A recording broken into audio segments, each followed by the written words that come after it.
Hello, welcome to the sixth episode of Dust James' weekly assault on U.S. empire. This introduction, we're going to talk about who is the enemy. Who is the enemy? Is the enemy the Democrats? Is the enemy the Republicans? Is the enemy the racists? Is the enemy the Klan? Yes, this is true. But who's the real enemy? Who's the one controlling those forces? I'm here to say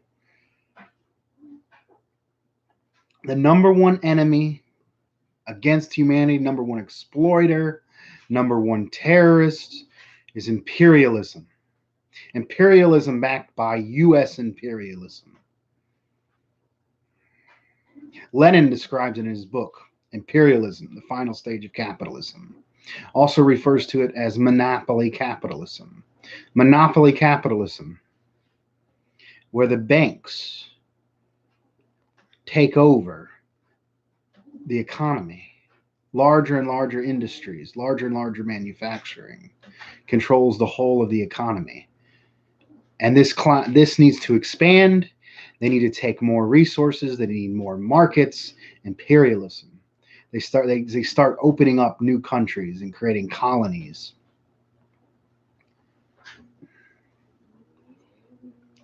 Creating oppressed nations. As you can read within Stalin's Foundations of Leninism, the contradiction between oppressor nations and oppressed nations.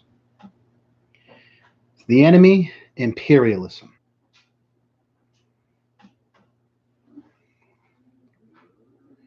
What is imperialism? Imperialism is a global political economic system. Why does it exist? Who benefits it? Who benefits from it? Who controls it? The oil bankers. So the main enemy against humanity. The oil bankers. Large-scale manufacturers. They control the United States. They use the United States. They control both parties. They use this as their military to expand their markets. That our society is functioned to create profits for the people who benefit from the system of imperialism, monopoly capitalism. What are their goals? Their goals are super profits. The goals of the oil companies, banking cartels, oil banking oligarchy that control the United States. They want to make as much profit as they can. They want to keep in power. They want to hold on to their power. How do they do this? They destroy any and all competition. This is why Iraq was invaded. This is why Syria was bombed. This is why Libya was invaded. This is why the CIA creates coups in Honduras, in Bolivia. The attempted coups in Venezuela has nothing to do with human rights. It has to do with the global political economic system of imperialism.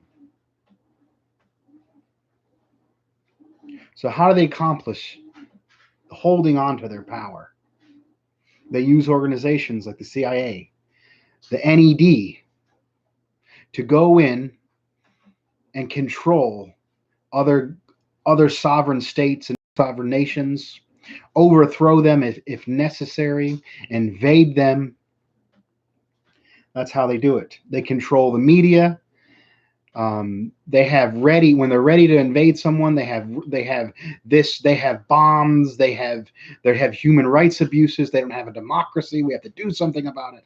They have a justification lined up, promoted, ready to go. This is the system of imperialism. This is what we live under today. This is the main enemy. This is why you're poor. This is why I'm poor. The capitalists that keep us poor here are the ones invading in other countries. The ones overthrowing other countries. This is the main enemy. This is who I speak against. This is the purpose of my show. To spread information, to talk about and create a discussion and in the US and around the world to combat humanity's main enemy, imperialism. They're the bankers. They choose what they invest in. They're also the oil companies. They invest in oil. They invest in military. They invest in things that keep them on top, keep their power, keep their profits. This system of imperialism is responsible for poverty and exploitation here and around the world. This is the reason why we're poor. This is the reason why we don't have health care. This is the reason why there's no jobs. This is why the economy is not expanding.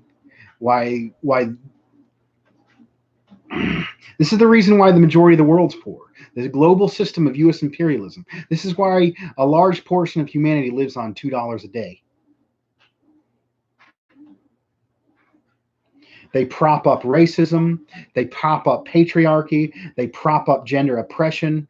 They use they control several different. They control seemingly contradictory forces to come about and go and achieve their ends. They use our issues and spin them around and take our movements and spin them in a way that backs one of their parties and one of their political organizations. They purposely create chaos and instability around the world.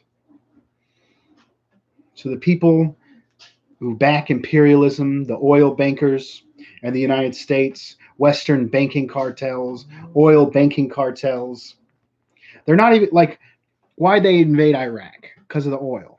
Yes.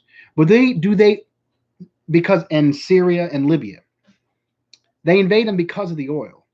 But do they need to take the oil? No. Simply destroying the competition is enough. Simply destroying another oil producer is enough to continue their profits. Even the threat of war can temporarily rise prices and make them money. They profit off poverty. They profit off of countries not growing. They profit off of suffering. They profit off of prisons. Name something bad in our world and our society other than the natural disasters and disease, and they're at the bottom of it. Why schools aren't funded, why our jobs don't pay enough, why we don't have health care, why the majority of the world has problems finding food is because if they try to form a country where they use their own resources and build their economy, they become a competition to the US imperialism led by US imperialism. They become competition. They're destroyed. The CIA goes in there and takes time. The people try to use oil, minerals, whatever they have. When a country like Venezuela nationalized the oil, has one of the best democratic systems ever formed, has a constitution written by a vast amount of the people, approved by the vast amount of the people, unprecedented formation, democratic formation.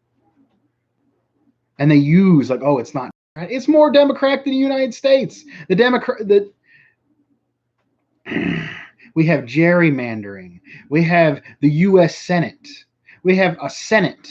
We have the Electoral College. These are all things, anti-democratic systems.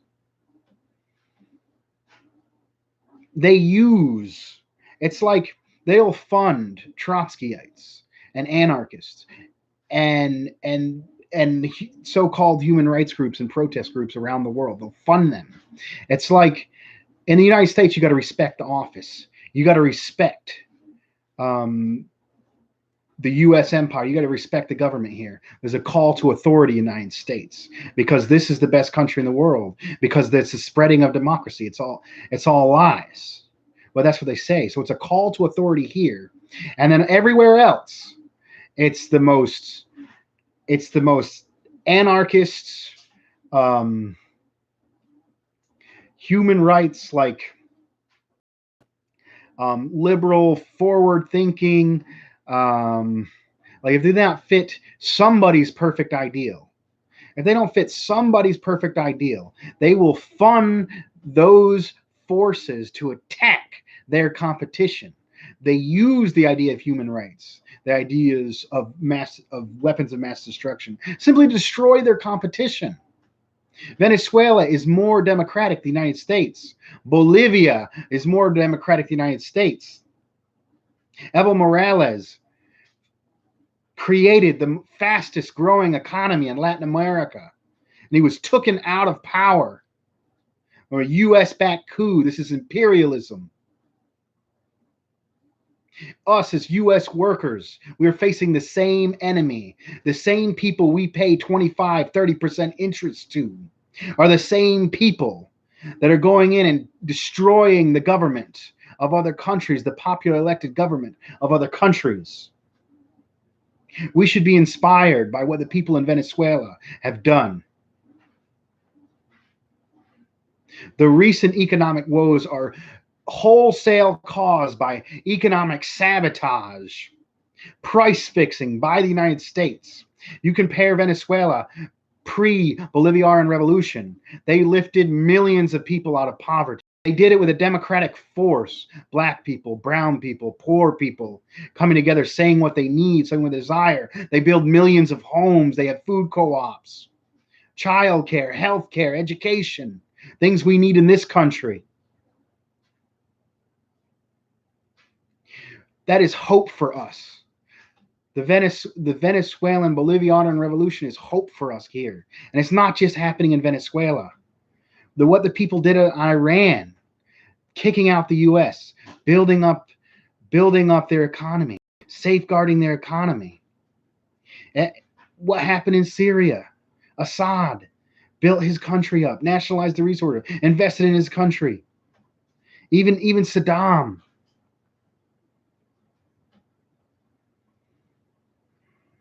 They do not want the world to progress. They are holding back history. They want to stop history when they are the winners. They're the winners of history. They think that history should stop and they should stay in control and they should stay in power, but it's not going to happen. The people of the world are rising up. The people are building their own forces, building their own societies. China and Russia are creating a new Eastern bloc, economic bloc that is not the same as the U.S. imperialism. Western imperialism is exploitative, it is brutal, is mean. Martin Luther King called the U.S. the greatest purveyor of violence in the world. The United States has over 800 military bases in over 70 countries. They spend more on the military than the majority of the rest of the world combined.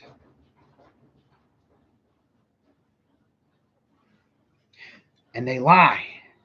They use the media. They convince the American people for this reason or that reason, made up reasons, to go to continuous be at war, to fund the military industrial complex, the prison industrial complex. This is imperialism. It's propped up by the systems of racism. It is the enemy of all humanity, and it must be destroyed. It must be stopped. All right, that's my intro. Please subscribe if you like the content. Subscribe here. Click the bell. Click the notifications. Share this out. Let's make this a bigger conversation. Let's talk about right now. There's chaos and death in Syria, and the U.S. starting under Obama, and then further with Trump, has attempted to destroy the Syrian government because it is a competition. It built up its country, is in competition with U.S. imperialism. Anyone who's going on CNN, going on Western media, saying stuff about Assad is probably backed by U.S. imperialism. I'm not saying there isn't legitimate grievances there. I'm saying their fight's being used and manipulated to destroy a sovereign country. They said they had chemical weapons. There was no proof there was chemical weapons, and now proof came out they never had chemical weapons.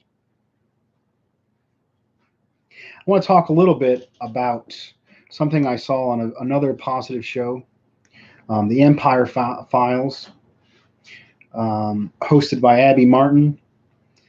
They had an episode on there about these laws that are trying to outlaw the boycott divestment movement against Israel, another pawn of U.S. imperialism, an apartheid state that funds terrorists, that uses our tax money to fund terrorists. It's a state completely backed and propped up by the United States, uses a beachhead for the influence of Western imperialism. An oppressive apartheid regime that any person with any idea what's going on and a conscience would want to stop the apartheid regime in Israel. So people started boycotting and divesting from them. And then anti-hate laws in the United States said, well, you can't do that. You can't boycott Israel. That's a religion. That's a people. No, it's oppressive nation. It's Zionist, oppressive apartheid nation. But what they're saying is it's a people and you can't discriminate it. So they have laws on college campuses where if you're involved in the boycott divest movement, you are therefore a hate speech. Therefore, you are a speaker of hate. You're not allowed on those campuses. You're not allowed to have a job on those campuses. It is active suppression of free speech in the United States. These laws are further proof that we do speech. When it goes against their core interest of imperialism in the United States, we do not have a democratic system. If you go against their core interest, they will shut you down, they will put you out, they'll put you on a blacklist. And that is the lawsuits, the law against the boycott divestment movement. Abby Martin suing the state of Georgia. I think it's positive. Her co-host, Michael Prinzer, one of the leading veteran anti-war activists. I saw their show. They talked about Iran. There's their show on there about the history of Iran, which is fascinating. I recommend. And they also did a live after the escalation with Iran. They talked about the different Democratic candidates' position on escalation with Iran, and they exposed all the Democratic candidates as imperialists. They said some positive things about Bernie on this issue, but they basically exposed the other as the war hawks and the representative empire and the system that they are. All right, I want to talk about the elections.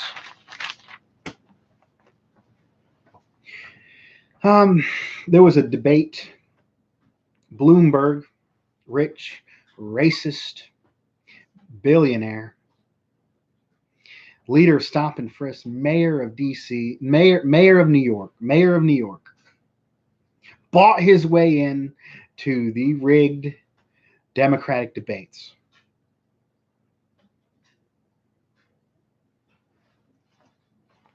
Everyone on that stage is an imperialist, including Bernie Sanders.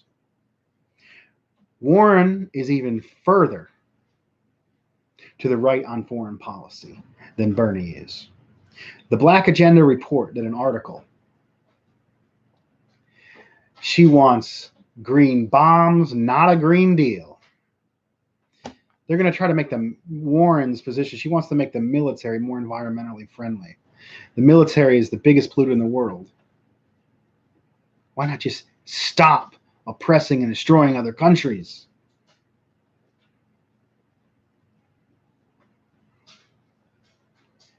The Democratic Party is the left wing of U.S. imperialism.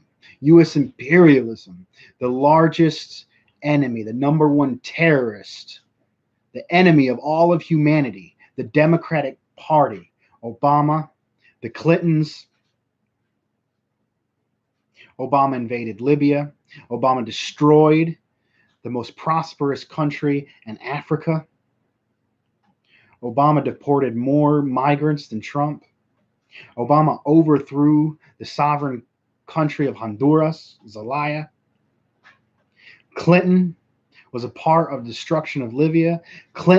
Hillary Clinton was the part of the coup in Honduras. Bill Clinton, the crime bill, raised the amount of people in jails, spearheaded and helped build the prison industrial complex in this country, putting poor black and brown people in prison. These people are enemies of the world and enemies of the U.S. working class here and abroad. They do not represent us. Every person on that stage is in that camp. Buttigieg. They try to use our movements. They use the LGBTQ movement and get a representative from it, and then pushes people to backing the imperialist camp. Even Tulsi, who probably is the best on the issue of war and peace, is simply pushing for a more soft power. She doesn't want regime change wars. She wants to do it in other ways, softer ways, but she's still for U.S. hegemony. Unless you were for destroying the power of the oil companies, nationalizing oil, nationalizing bank, and destroying these people's power, you find a way to back the imperialist system. If you were elected federal official, Democrat, Republican, you are a servant of the imperialists. Our government is wholly hijacked by the imperialist camp. They keep us here poor and people poor around the world. Let's talk about Bernie Sanders. Bernie Sanders is an imperialist pig. Bernie Sanders is an imperialist pig. That was the headline from the Black Agenda report, and it's true. Even though he's less hawkish on many bills, he voted for bombing of over 11 countries: Yugoslavia, Libya, Lebanon, Palestine, Afghanistan, Iraq, Somalia, Liberia, Congo, Sudan. He got donations from the defense industry. He has been a federal representative for the last 30 years in the world's leading terrorist organization. Congress is a terrorist organization. They work wholly on behalf of U.S. imperialism. If you're a member of that terrorist organization for 30 years, you're going to fund some bad stuff.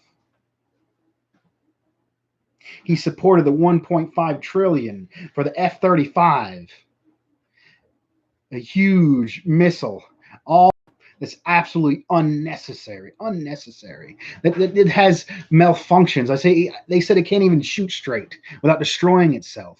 They're trying to push the means of weaponry and speed to the point where it doesn't even work. They're just wasting money on research. They will find out anything they can to just create more death and destruction. Bernie Sanders supported this. 1.5 trillion. That's 1.5 trillion that could have gone to the programs that he was talking about. That is our education. That is our health care. He hasn't been president. He was the governor. He maybe did some positive thing, but he has been a senator and a representative for 30 years. He's been a federal elected official for over 30 years. He is a criminal. He has blood on his hands. Bernie Sanders is an imperialist pig.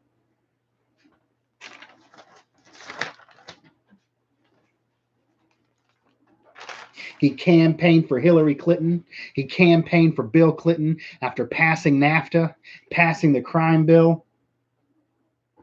He was used as a sheepdog after they took him out of the election in 2016. He still was talking about Russiagate.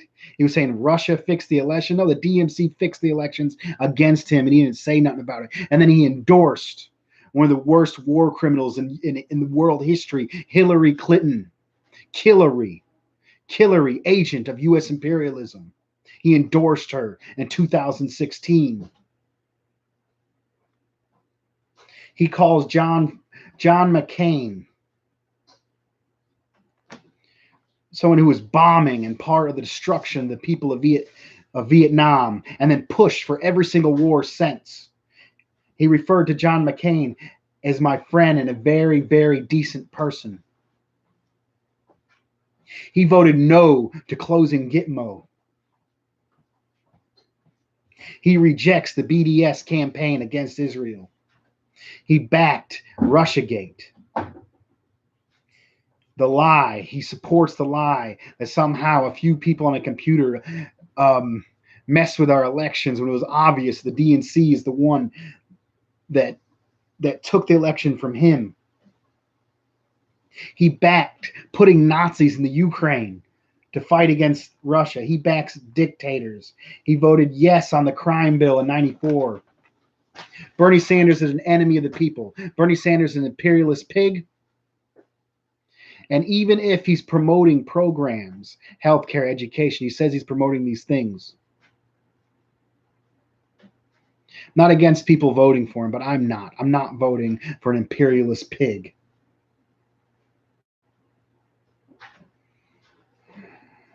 I understand people, they want healthcare, they want education. And he's being suppressed by the Democratic establishment, by the corporate media.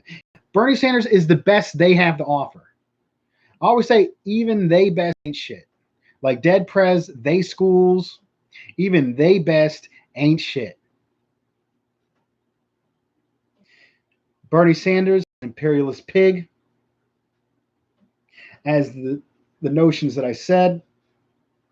So let's talk about the real enemy is imperialism. The Democrats are in league with the imperialists. They're the reason why we stay poor here, the reason why poverty is around the world.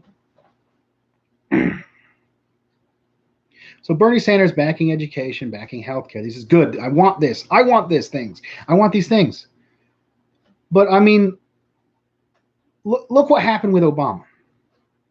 Obama said he was in office. We're supposed to have a public option component of the Affordable Care Act. He immediately dropped that idea. So if he doesn't win, he's sheepdogging. Bernie Sanders doesn't get the nominee. He's just going to back whatever corporate, far hawkish imperialists gets the nomination. If he does win, he's not going to be able to do much to get those things he says he's going to get. The power of the president is limited. To get any of those things, education, healthcare, it is going to take a mass movement. I support that mass movement. I support the mass movement of people that it's going to take to demand quality housing, healthcare, education, jobs. That's what I'm backing. The people coming together, forming organizations outside of the Democratic Party, forming a broad coalition for the working class, the rights of the working class in this country, in solidarity with the people of Venezuela and the revolutions around the world, and the people working to build socialism, working to build up their country against U.S. imperialism, our enemy. We stand united, the workers. I, as a worker, stand united with the workers against the world to destroy U.S. imperialism. Cindy Sheehan wrote a good article talking, I believe fundamentals of Marxism. In there, she had on the headline, on the picture, it says, Bernie is not a socialist, stop calling that. She went through the different types of socialism. She proved he wasn't a socialist. She proved he's a democratic imperialist. And then people are saying, well, vote him and then hold his feet to the fire. Look what happened with Obama. When Obama was voted in the office, he expanded the Bush wars. And then you weren't allowed to talk. And then all the Democrats who were against Bush's wars, began supporting the wars of Obama. They began supporting the wars under Obama. If you looked at the movement that was mobilized against Trump, there was forces in the Women's March and other resistant type activities that are more hawkish and more imperialist than Trump was.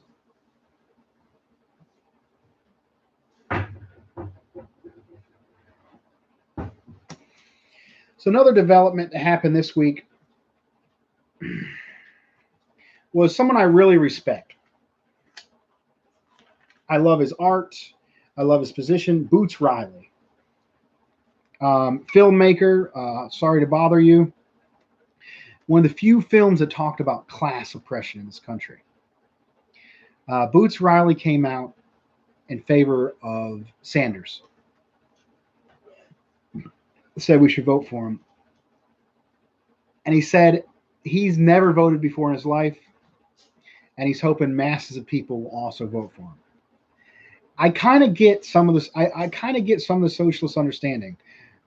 He's not perfect, critical support. I'm not buying it though. Like I said, if you look what happened on Obama, maybe Obama was people put their positive illusions on him. He was an imperialist from the beginning. I think there was a debate with McCain where he came off more hawkish, but people put the peace image on him. He won the Nobel Peace Prize, but basically he put the oppressed masses and the working class to sleep. The war movement, like under Bush, was when Bush invaded Iraq. Bush invaded Iraq. There was the largest anti-war demonstrations globally throughout history. And then when Obama was elected, these protests continued, but they were very small. The masses of people did not come out. They did not want to stand opposed to Obama. Now, if we get, first of all, so if he loses the nomination, he's a sheepdog. He's going to vote for the imperialists anyways. Tell us to vote for the imperialists. If he gets it, who is going to criticize Bernie Sanders' wars? Who's going to criticize Bernie Sanders' drones? What will he be able to accomplish without a mass movement?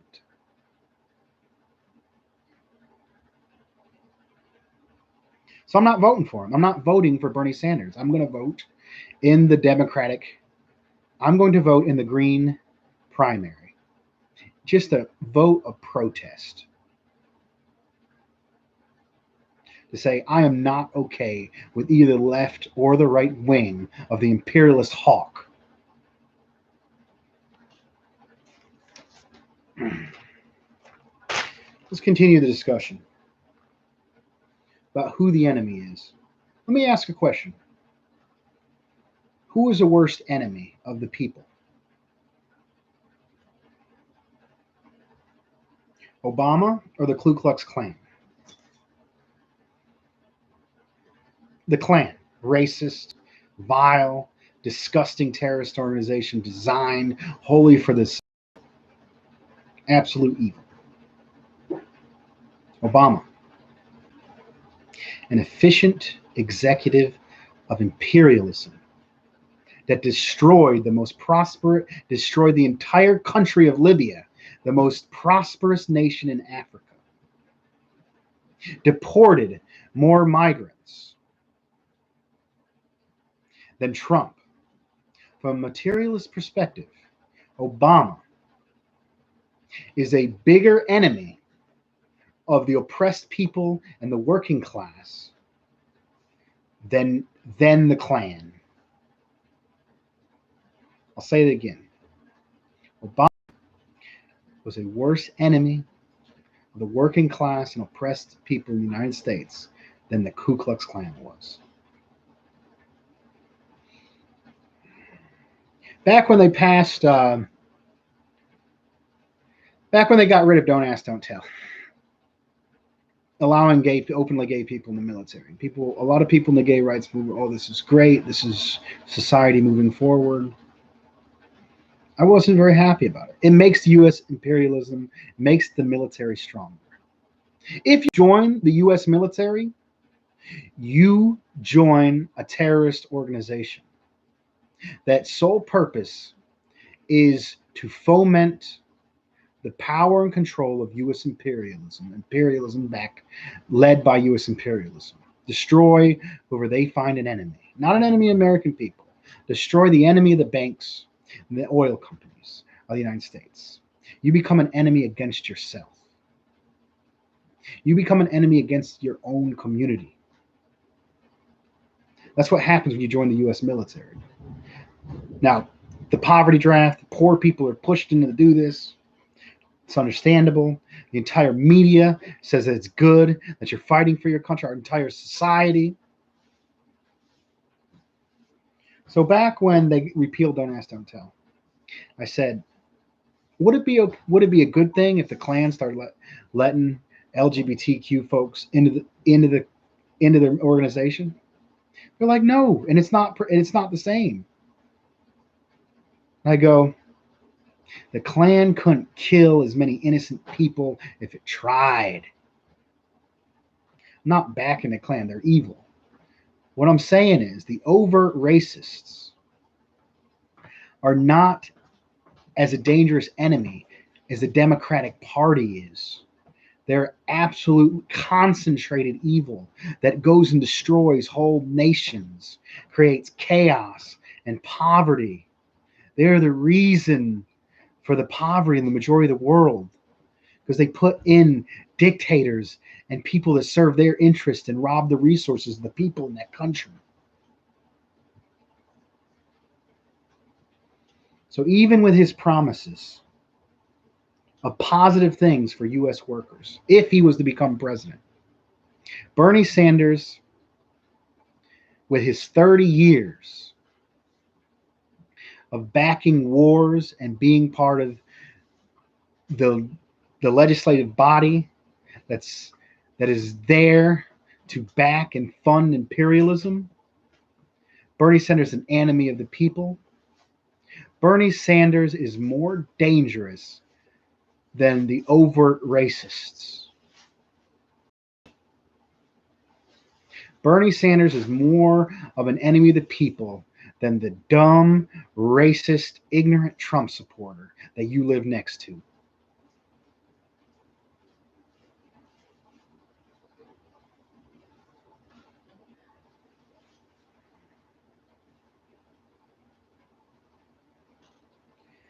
Okay.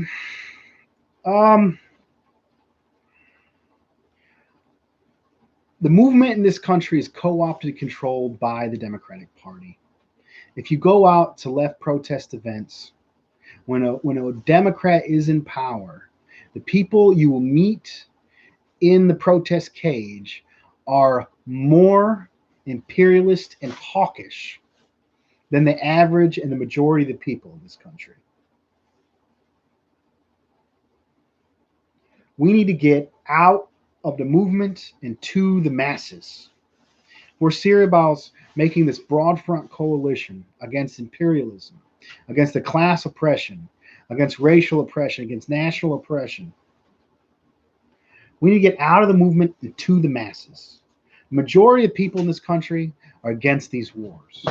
The majority of the people in this country want health care. They are used and manipulated by both parties to keep us opposed to each other. We're taught that your neighbor that voted for Trump is the reason why the world the way it is. We're told that the reason why the world way it is because the person voted Democrat or Republican.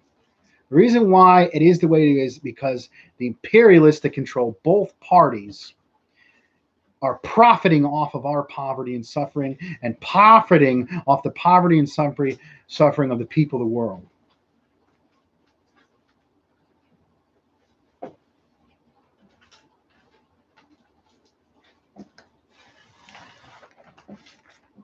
I think that's going to do it for today. Todo el poder al pueblo, all power to the people.